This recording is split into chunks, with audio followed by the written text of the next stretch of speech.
My name's Johanna. I've been a part of camera department. I'm Nigel Mays, and my department is lighting. Tessa Parker, and I'm an assistant director on the film.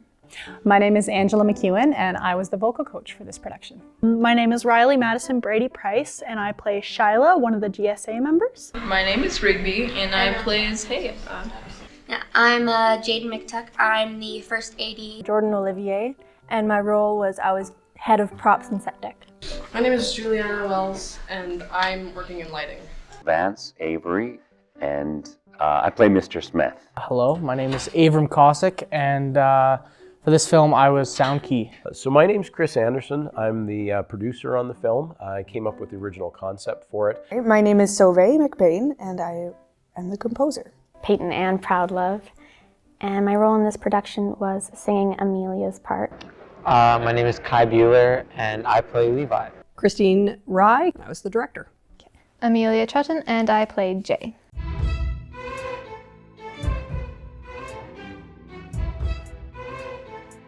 The experience going into this particular production, as compared to the ones in the past, we keep trying to raise the bar every year and bring up production values, but we do tackle very different things every year. And this was the first time we tackled recording music and doing dance numbers at the same time, and then doing it live on set. The origin of the story began with an idea. And it began with an idea of there's an important story that needs to be told. And that story is all about how important GSAs are and how much they matter. And so once the producer came up with that seed, we were talking about what's the best vehicle to tell that story, and it came back with hands down a musical. Because a musical is really about hearing what's in people's heart. That's what the songs are there for in musicals, is for us to hear what normally would only be in our head on the inside. I think the very first thing I did was I sat down and read the script, and I loved it. And as I was reading through it, just knowing kind of what the story was about, and after listening to the reference tracks I received from the director and the producer, I had some ideas just like floating around in my head as I was walking through the script and trying to pull out some of the language that I liked. I expected just to be singing while the film crew was going on. I didn't actually expect to be in the recording studio, which was new and interesting and just amazing. Acting on film. Never done it before. That sounds pretty cool. So I got my lines and memorized them, did the audition with Mr. Anderson, and then they released a thing and I was like, oh my God, I got in. This is cool. And I actually didn't realize it was a musical. It was a really big shock to me what was going on in the production, because I was on Turn It Off last year, and that was a very low-key production because there wasn't many crew members, there wasn't many actors, and we didn't have a super expensive camera too. So that was really, really cool to see. So one of the cool new things we had this year in the way of stepping up our quality of what we're shooting is we had Arri Cameras out of Munich sponsor us and give us cameras for much, much cheaper than we would normally. And then also we had an awesome lens manufacturer, Elite Brands, which makes Rokinon Zine lenses. And so they also gave us a fantastic deal on them, really getting that support behind. So we're now filming on the same level that all the big movies and all the big TV shows are filming at as well, which brings up the professionalism level, but also brings up the quality of it in the end. And everybody knows that, hey, this isn't just a small production we're doing here. This is a big thing. When I first got to see the script for One Voice and I read through it, I was really happy to see the topic we were touching on. I think that one of the great things that we've done here at Vic, and I think the students got behind it too, is that we pick stories and we choose narratives that are so important to kids at school. I came in with the expectation of it being easy and low-key and lots of time off, and like it was last year, but then we got started on the second day of filming and I was just like, oh my gosh, this is not what I expected at all. I wasn't exactly sure what I'd be doing as an AD because this is my first year on the film set, but I kind of just anticipated a lot of running around, a lot of like everyone yelling at each other, just getting things organized. My first couple days on set, I was just like, wait, you need me here? What? You need me here? And I was trying to be at all places at once, but then I realized I needed to use my other crew members, my second AD and my third AD, to help me get to where I needed to be. And it's all community work and it's all group work, and if we work together, we just keep the train going. Coming into the film, I had a little experience with sound, so I did a couple live events just running a soundboard. I know the basics of recording, but I really didn't know any sort of post-production or anything really to do with recording sound. It was more just dealing with it live and controlling it there. I thought it was going to be a really great opportunity to meet young up-and-coming filmmakers. It sounded pretty cool to me, like shooting like a movie here, like with an actual like big like crew and stuff. Like I've never done a production like that before. Well, I thought it'd be more strict than it is, because it's actually more like laid back and chill than what I expected, because I thought it's like you do one thing wrong, then you're fired, you're gone, you're out of here. Going into this production, I had a really weird time adjusting to acting on film rather than acting in live theater, because live theater is something I have done for a long time. You know what, this for me very much started out as just a job. But it definitely morphed into something more than that as I really dug into the content. This is something that is influencing other people, and then that's all that I could ask from the music I write, is that it resonates with just like one other person. Before going into the production, I was like, "Ooh, yeah, gonna be a fun musical about kids in a GSA," and I was so pumped. I still am pumped. I cannot wait to see the finished product. It has been looking so good all the way through.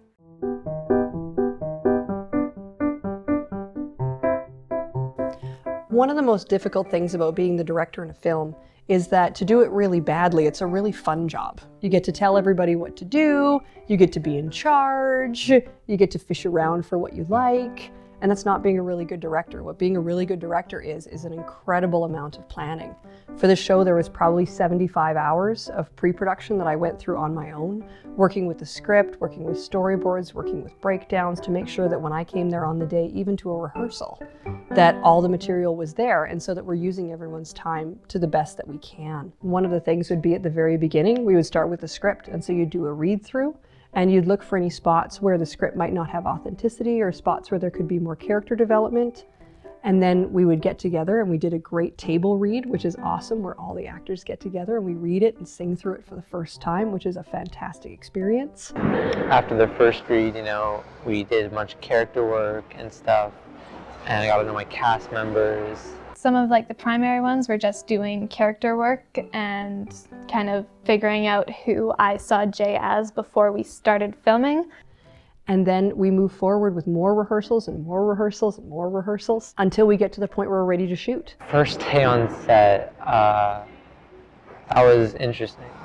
When I came, they put up all the cameras, and it was crazy because the camera they got was it was heavy duty, stuff they do on big movies. The beginning, it kind of seemed kind of low-key because we were all learning, and it was a lot of the adults kind of getting things in place for us and kind of sometimes doing our jobs for us. As we were getting settled, it got a bit disorganized because we were all adapting. Hard work, late nights. I knew it was going to get frustrating sometimes trying to communicate with people, running back and forth and everything. But you kind of got to take the lead over lighting the set and making sure that everything looks natural. And you got to work with the camera department to make sure that things do look natural. You got to work around things like overhead lights. Well, recreating a rainbow, that was quite difficult. We initially didn't get the order correct. Sound is kind of unforgiving in film, and so you got to really make sure you're getting clean sound, you know what you're doing. For something like a musical where the sound and the music is an integral part of the storytelling. It becomes more of a challenge, and you really got to rise up to the occasion to an extent, and it was a great learning experience in general. We needed to keep up the morale on the crew, and especially with our cast, when they're doing hours and hours and hours of the same song and the same dancing, to go, no, this is about you having this anxiety moment. Okay, play with that. Or this is about you having this personal triumph. We want to have you seeing you hit that triumph, even though it's take 23 from multiple different angles that you bring it each time. Trying to reconcile the differences between myself as a person and Jay, because There were a few things that I would have been like completely like devastated by. Like there's this one scene where like if it happened to me I would be like on my knees begging, no, please don't. But then Jay is just like, yeah, all right, and then walks away. And it was just like really hard for me to kind of reconcile those differences. It took a lot of like mental preparation beforehand. With theater, it's all big, you know, and then film, it's condensed. You got to be acting like smaller, more precise. So I was a lot different, and I had to get used to like getting on my mark, making sure I don't go out of frame and stuff. And at first it was weird, but I got used to it over the days of filming. I think falling asleep properly and not dying was probably the most challenging part, because, you know, like, it goes really late, and then you have to wake up the next morning. It's like, oh no. The things that I was most impressed with these students was that they would come in at 8:30 and they would go to school for a full day until 3:30. And a lot of our students, they're taking IB courses, they're prepping for their final exams, they're prepping for diplomas during the day. They would finish at 3:30 and then they would turn around, go into hair, makeup, and then a lot of times we would shoot until 9 p.m., 9:30. Then the next day they would get up, they'd go to school at 8:30, have a full school day, finish at 3:30, and then come in and we'd shoot. And then a lot of times we were also shooting on Saturdays. And so they would come in again, we'd shoot all day Saturday, and they would just keep coming back with this infectious sense of enthusiasm for the work. As like a person, I feel like I've learned like how to work with people a lot better, because you have to deal with a lot of people in like different departments and stuff, and like how to communicate with people. So I feel like I've kind of grown in that area on how to communicate like effectively with people and like quickly, because on set you need to be like quick and be like straightforward. Probably the most important thing that I've learned throughout the experience was to like try and absorb as much as you can and learn as much as you can, because it will help you later on. And if someone's missing, like with a specific role, if you know a little bit about that role, you can kind of help take over for them that day. The importance of teamwork and supporting the people around you, you know, camera department, always there for each other, you know. When someone needs help with something, we've always been able to ask each other and rely on each other. So I'm really proud to see that with what I expected of the kids and what they probably expected of them themselves, is that we saw a lot of these kids now, you know, step up. They're leaders, they're taking more responsibility, they're more accountable, and not just what they did in the film, but in everything else they do in their lives.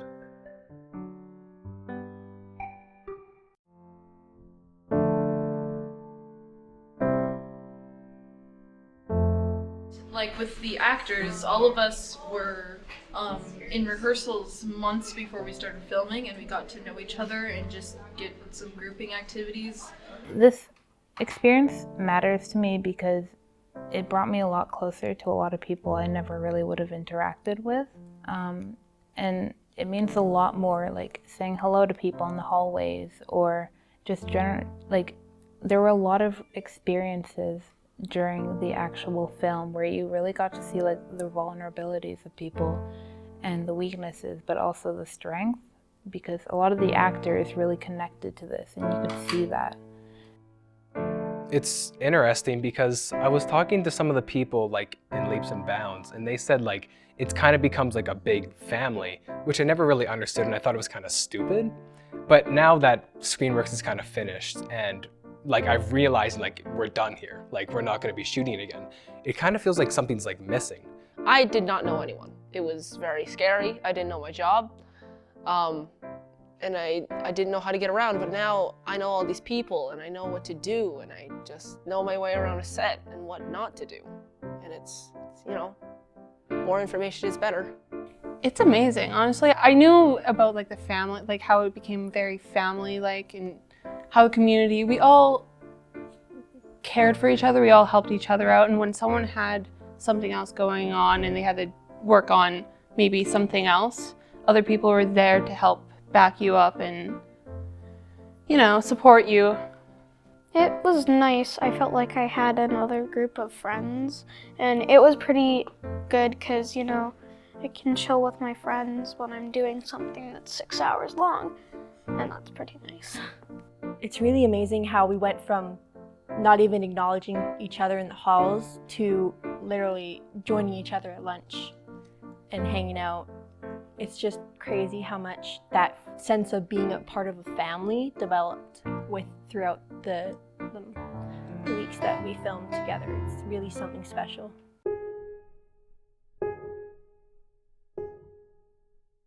And so this particular story, I love it because it came out from wanting to have great social issues dealt with in these films, and having worked with helping the GSA at Leduc, which was my old high school, and then seeing here at Victoria School how amazing the school is for LGBTQ plus kids to come and go.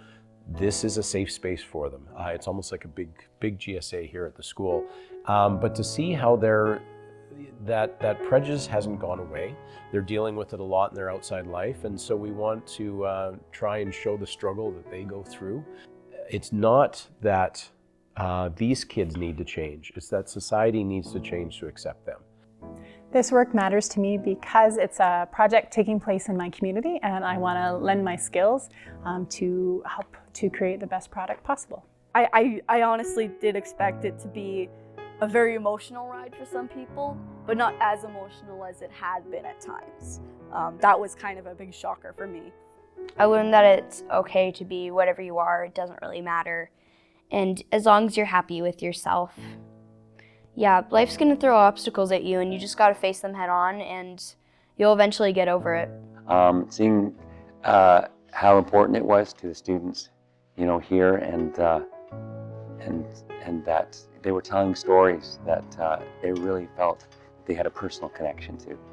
And that's always a great thing to see. And it's a great thing to experience when you can really take ownership of your own story. Well, it matters for many reasons. One reason is because I am LGBTQ plus myself, and I can relate to some of the topics in it, and I feel like it's important to show those topics to other people.